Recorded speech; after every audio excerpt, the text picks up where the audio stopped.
Okay, with winning screenwriter Eric Vasallo, A Polar Bear's Nightmare is a short script. What a great script this is. A polar bear and a grizzly bear mate, and the result of climate change, and they find food for their roller bear. Yep. The first question I have, because that's a great teaser, can this Yeah. happen? Can a polar bear Yeah. they can mate? They are out there. They're living out there. Yeah, it's an anomaly, but it exists. Yep. Okay, so You could Google them. is this Google image. happening like in a zoo? I'm assuming it happens in No, a no, zoo. it's happening in natural habitats. That's the problem, is that the habitats are overlapping, which they should not. This creature should not exist. Those habitats are very separate, but they're overlapping because of climate change. It's so drastic that these two creatures that would never meet are having babies. Because I guess like the grizzly bear, I'm assuming like in Canada, they're like up in North BC, and then they're in the Arctic, Correct. so they're kind of merging together, I Correct. guess, right? I'm assuming the Correct. polar bear is I don't know what's happening. Is the grizzly bear going south, or are they just meeting in the middle? The grizzly bear is going north and the polar bear is going further Yeah, south to find food. gotcha. The same is happening with lobsters. I don't know if you know, like the Maine lobsters are a huge industry and they're moving up to Canada now. And so Canada is Yeah. reaping all these benefits of the lobster catch because they've literally moved Yeah. north. I just So, did a podcast. I did a podcast with someone about 4 months ago. They made a documentary film about crabs. So yeah. crabs were like in New England, and they've migrated all the way to Italy to the Mediterranean Sea. Oh, I didn't know that. That's Yeah, crazy. and then Italians are making new food Profit. Yeah. Oh, based on the nice. Changing crabs their because they've diet. never used crab before in their food. Wow. I didn't Yeah. know that. That's a long haul for them to travel. Happening in like in the south, like in the Indonesia and like Australia area. Yeah, they're all All the shifting. Yeah, everything's shifting. Yeah, The habitats are shifting. It's undeniable. but according to some people, Yeah, it's a it doesn't hoax. exist, right? Yeah. The animals know, the animals are doing something about it. Yeah, it So is. yeah. So that's where you kind of came up with this idea for the roller bear. Yeah, because I just didn't want to be like preachy, because everyone's kind of tuning out because everything is so dire that, the words don't matter anymore. And Yeah, so I wanted to do a story that didn't have any words, that just showed people how crazy the times that we're living and that we need to do something. And so that's what Polar Bear's Nightmare came about, was just a simple, very I don't know if you saw, it's a movie it impacted me in film school. It's called Mon Oncle, My Uncle. And it's in 1950s Paris. And it's a film that has no words. It's Mhm. all just action. And I just found that to be so poetic and so impactful. So I wanted to do the same with this environmental story, and not be preachy, just show. And that's what Polar Bear's Nightmare is. It's just showing a problem and showing something that's very relevant to people, is a father going to get food for his kid, because the kid's starving. And Mhm. I think everyone can relate to that, you should be able to feed your kid. You should be able to keep your kid alive. But polar bears are having a tough time of it. They're finding carcasses like in the wild that are emaciated. They've just basically died of hunger, of polar bears. Like it's a majestic creature that's just dying of hunger out there. So That's so sad, isn't it? And like because they didn't do anything wrong. It's the humans no, that did something wrong, right? they've done nothing. They've done Yeah. nothing. And it's all our fault. Like there's nothing else to say except that it is the humans' fault. We're the guardians. We're supposed to be the guardians of nature, and we're Yeah. failing. I don't think that's ever been true, to be honest with you. Yeah. I think there's Yeah. people who are trying to, right? There's I like, think, yeah, I think back in when the American Indians were, yeah, controlling this, there was a balance. But after that, industrial revolution, capitalism, extraction of resources constantly, and, yeah. it's unsustainable, you know. It's about greed. I'm just being simplifying it, but it's about greed. Yeah, it's absolutely about greed. How Yeah, can we get more and more and more and forget about it? If they die out, who cares? We'll just find another source of yeah, revenue. yeah. It's Which, just the way that the system is set up, right? Like in public businesses where they're forced to have to make a profit, every Yep. quarter, and if they don't, then there's big trouble, and They lose their jobs. they lose They, their jobs, what, and then like yeah, everything goes down, and then like and it's so everything's about immediate kind of satisfaction, I guess, right? yep. Yep. Yep. It's it's a vicious cycle. It's a Do hunger you- that never ceases. It's a great script, and it's Thank really you. Thank like you. if you do is this do you imagine this being an animation film? Yeah, I had a tough time about that. I see it both. I see it like a live animation mixed. Um, like I don't know if you saw The Legend of Ochi, which is this animated monkey, and it's kind of an environmental story. So it could be that, or it could be fully animated as well. Yeah. Either one I think would work No, because with like you said, you're not preachy. They're not like the themes are oh, there, but they're not like obvious. So then kids can watch it. It's for yep, everybody, right? exactly. I made it for everyone, not just for kids, for adults as well. Yeah. Yeah. The kids will the adults will get the subtext, like Yes, yes. And arguably more, right? the kids too. I mean, the Yeah. kid will see, oh, the dads can't feed his baby. You know what I mean? Like it's so simple. It's such a simple story. Yeah. And But but why, I guess, right? yeah. Why? Yeah. Because he Do you can't have a find it. is it's a Yeah. short script right now. Is there a bigger idea in here? Because I know you've written screenplays like features before.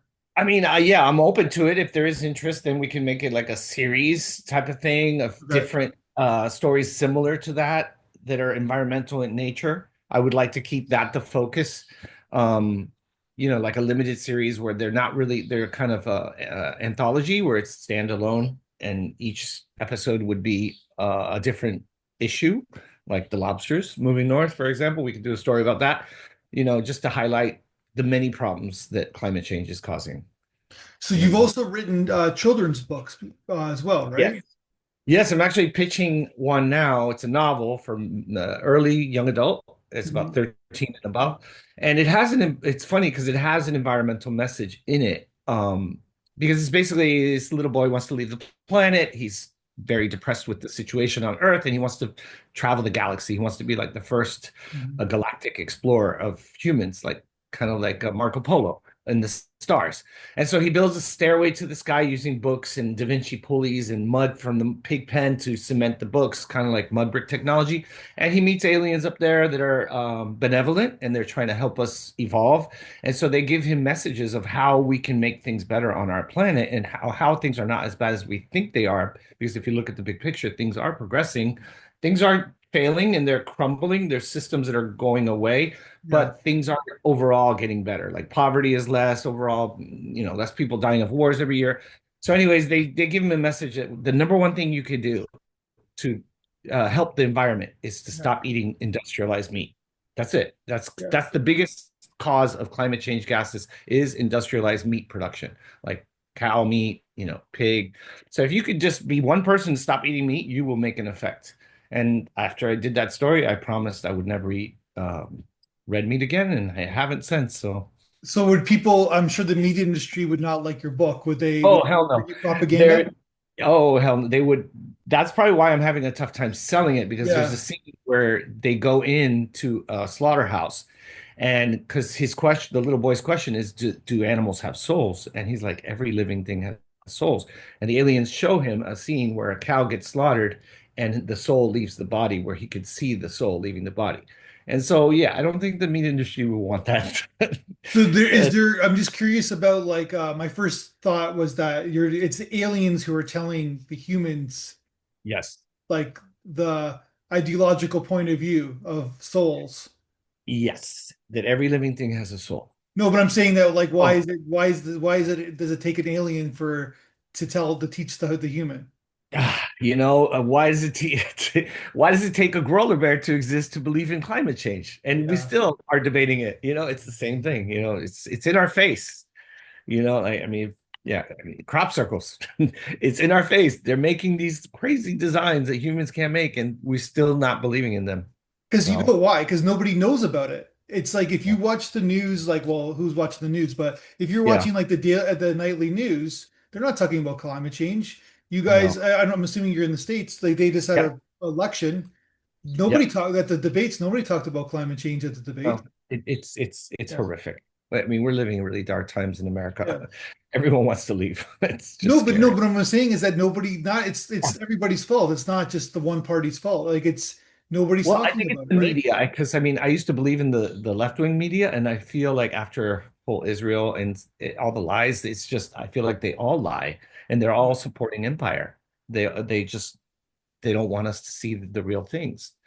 Like Greta Thunberg, perfect example. The media was all about all the celebrities loved her, and they talked about her when she was protesting climate change. But the minute she pivoted to Gaza, which was relevant, they're silent. She was just arrested, and no celebrity is standing out, defending her or saying, "Oh, this is horrible, horrible. What happened to her in Israel?" Suddenly they're quiet. So I don't know. I think that there's awakening happening. People are awakening. It's just slowly, country by country, person by person. There's this inner awakening happening, and the more we can tell it through these stories, the better. The awakening 100%. That's will the moral of what you're doing. ripple I was at a down, bookstore the other day, and there's so many young adult novels. I was kind of blown away by it. and I was down that aisle, and it they're all was like, dystopian. No, sorry? they're all dystopian. They're all like end of the world. There's No, some of them, yeah, but there's like some of them are cutesy and some of them right, are like, I got trouble in high school and I got to figure it out, like right. I think those are relevant as well, Yeah, right? I think yeah, that sure. That's their human journey. emotion, right? Yeah. But what I'm trying, I guess the point I'm trying to make is that there's obviously a market, right? Oh Kids yeah. are reading books, hopefully, right? So Yeah, there is. I saw some articles recently that the kids are not reading as much as they used to. sure, Like Harry Potter helped for a bit, but now kids are complete because social media is just consuming them, yeah, and it's so addictive. It's hard for me to even be off for a minute.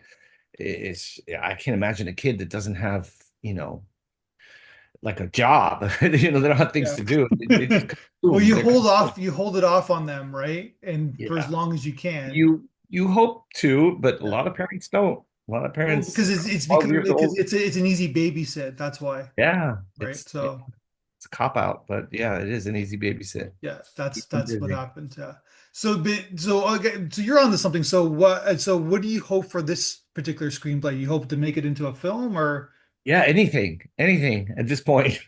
yeah. Anyone out there looking for it, content. Yeah, I would love it to be on screen anywhere, even a streaming service.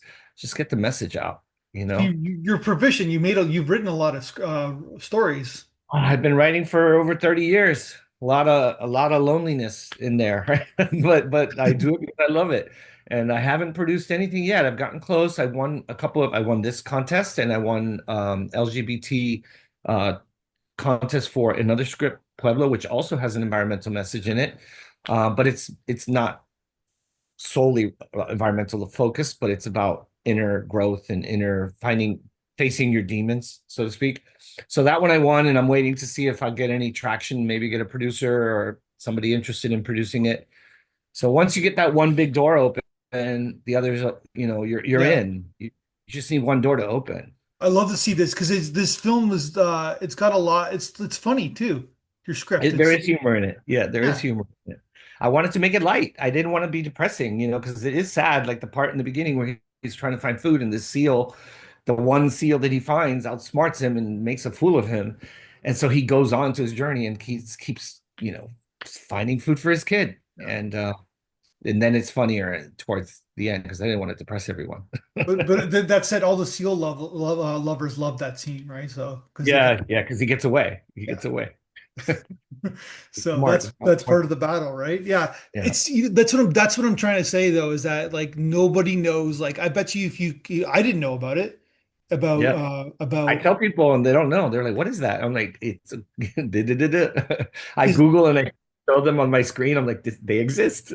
yeah, no, but They're it's like but that tells you that because the consumption that we're consuming is that nobody knows, right? correct. Yeah, the algorithm isn't supporting, environmental themes for most kids. It's supporting dance videos and cute animals, I guess, maybe. Uh, you know, failure, fails where people hit themselves in the head type of thing. And no, Nonsense. let's be honest here. Attractive people. That's what it's about. That as well. That as well. That as well. In Yeah. in There's in a lot of in that. in revealing attire. That's Yes, basically yeah, it. yeah, that would be That, the adult that algorithm. would be 90, that would be 80% of the of I social. agree. I agree. Eye candy. Eye candy is it's a draw for sure. Yeah. So That's why okay, we so bring out then young actors. I'm curious, do you have because you like I said you're very proficient. Do you have like a routine or like do you like write every day? It's funny. So I don't write every day, but I try. I'm always hitting killing myself in my mind that I'm not writing. So I try to write at least twice a week. So currently I'm in between jobs, and so I'm Ubering. And so Ubering, it's funny. I was telling my friend, I was like, it's actually working very well for me because during the day I'll crank out about 2 hours of writing, and then at night when I Uber, I'll work out the themes that need working out or ironing out in my head while I'm driving. Okay. And it's a perfect time where I'm in between doing things. It's kind of mindless, but my mind is going 100 miles an hour. And so I'll pull over after a ride and I'll like write the note that just came to my head on how the scene should be, and I'll email myself. And so that is the system I have right now. I write during the day. I used to write at night, but now I write during the day and I'll Uber at night to survive because that's my survival Is job. there I'm assuming there's some good Uber stories. There are some, and actually, just listening to people helps with dialogue. The other day, these two black gentlemen were in the car, and they were just so funny. Their banter back and forth, and the one guy kept saying, "He's something else. There's something else. He's something else." It was a really fun little phrase that he kept saying. He's something else about someone's crazy or someone's this or that. They're just Yeah. something else. And it was a very positive little comment. So I added that as a dialogue, a repeat thing in the story I was writing as it's a period piece in the 1800s, 1850s. Yeah. And I think it was appropriate for that time. And so that's just an example of how I get inspiration from my passengers. And also like, What's the percentage of people who want to talk to you? oh God, because I live in Rhode Island, so Rhode Island's better than Boston. Boston's like 40 minutes away. Boston people don't like to talk unless they're drunk or after a sports game. If they But win, I apart guess from if that, one of their teams wins, they're more happy. yeah. Apart from that, 90% of them do not speak to you. In Rhode Island, the percentage is higher. It's about 70% of the people will like to just have a brief conversation at least and see how you're doing. So they're very nice here. They're kind. I like But roadies. it's like platitudes are like, "Hey, how you doing? You having a good day?" kind of thing. Yeah. Yeah, but they'll go deeper. Rhode Island people will go deeper, and a lot of times they'll just unload on me, and like I end up being their therapist. Yeah. So it's cool, and I get those stories again. I get these really stories that they'll tell you things that they'll never tell anyone else because they know they're never going to see you again. So Yeah. it's an anonymous therapist for however long the ride lasts. And sometimes I have really beautiful moments, like just like heartfelt, like when a lot of times they get out of the car and I'll literally start crying for them because what they just told me was pretty emotional and I have to just let it out. It's funny. It's an experience. And you go Yeah. everywhere? Like, what's the longest drive? Like, someone hopped in the car. Uh, God, the other day I went to New London, Connecticut, and I ended up, it was a house on the water, and I pulled over and I looked at the ocean there, and it was really nice. So that was about an hour and a half, but I won't Okay. go more than 2 hours. I won't, like, I Oh, you won't won't take do a it? ride to New York.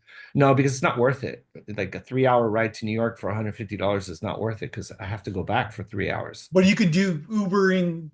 You can try to do You Uber. could, but it's very rare that you're going to get a ride back, Yeah. to your destination. So it's a That's risk, but interesting. Yeah. Because obviously this is what people are doing now, right? So, yeah, to survive. I mean, there's people, I mean, before I lost my job, I was still doing Uber because in New England, it's very expensive. You need about $100,000 to make ends meet. And so I was Ubering to compensate, whatever was missing.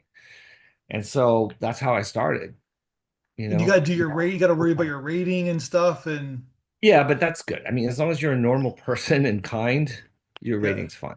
Yeah. You get weirdos every now and then that want to rate you lower because they're just angry at the world. Yeah. But generally speaking, everyone's nice. And they tell you that. No, but you could tell when someone's just a miserable person, they're just angry and they're just grumpy and they get in the car and their whole energy around them is like a cloud. and you're like, uh-oh, let me just be really nice to this person because they might just give me a rating because they're spiteful. Yeah. Well, at least they're not like you don't you're not in fear of your life, I guess, right? No, that hasn't happened. That hasn't happened. I've never had an instance where I feel like someone's going to kill me or anything like that. No, but I would think that women drivers experience it a lot more, and Yeah. that's where I would be careful because I notice a lot of women drivers do the airport pickups and drop-offs. yeah, because those are usually professionals or families, and Yeah. there's no Yeah. danger. But I would be hesitant for a woman to drive, especially at night after people drink. You know, they get Yeah. soft. Yeah, So it's an interesting time we live in. All right, yeah, man. Well, congratulations on the script. I thank wish you you the so much. ultimate best success with it. And You guys are great. Thanks for your support. I really thank appreciate you. it. Yeah, like I said, it's a great script, and like more people should know about this stuff. But Yeah, I wish you the best of luck.